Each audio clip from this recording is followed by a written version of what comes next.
여섯 번째, 여러분이 혹시 창업하는 과정에서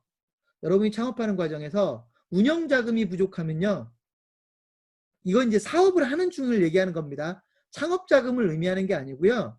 제가 지금부터는 여러분이 운영하는 중에 벌어질 수 있는 상황들을 얘기할 건데요. 여러분이 사업을 하다 보면 언제고 돈이 좀 부족할 때가 있을 수 있어요. 운영 자금이 부족할 때가 있을 수 있어요. 그러면 자꾸 그때 그만두고 싶은 생각이 들 수도 있다고요. 그런데 의외로 운영 자금 문제를 해결하는 건 그리 어렵지 않을 수 있어요. 물론 지금처럼 코로나가 터져서 그야말로 비정상적으로 모든 게 나빠지는 경우는 대책이 없을 수도 있지만 그렇지 않은 경우, 일반적인 경우는 여러분은 당장 스트레스를 받고 운영자금에 대한 해법이 없어 보일 수 있지만 의외로요. 정책자금을 받는 것도 정책자금을 이용하는 것도 쉽고요.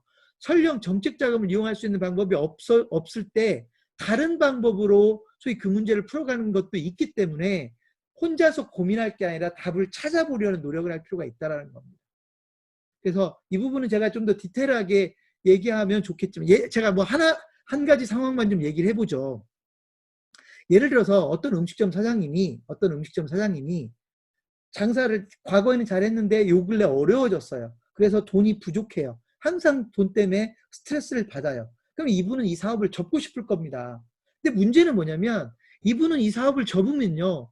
금전적으로도 손해를 보겠지만 실제로 이 사업을 접고 어딘가에 취업을 해야 되는데 우리나라에 취업거리가 그렇게 많지도 않아요.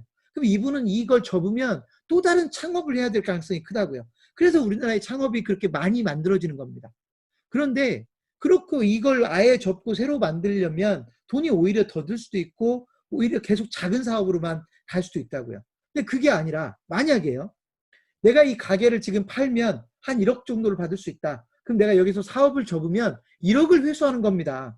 근데 1억을 받을 수 있다면 전제지만 받을 수 있으면 1억을 회수하죠. 그러면 이 1억을 가지고 다른 창업을 해야 되는데 1억을 가지고는 창업을 못할 수도 있단 말이에요. 또는 과거에는 1억보다 더 많이 돈을 들여 창업을 했는데 이제는 1억밖에 없으니 계속 사업의 규모를 줄여나가야 되겠죠. 근데 이때 어떤 방법이 있냐면요.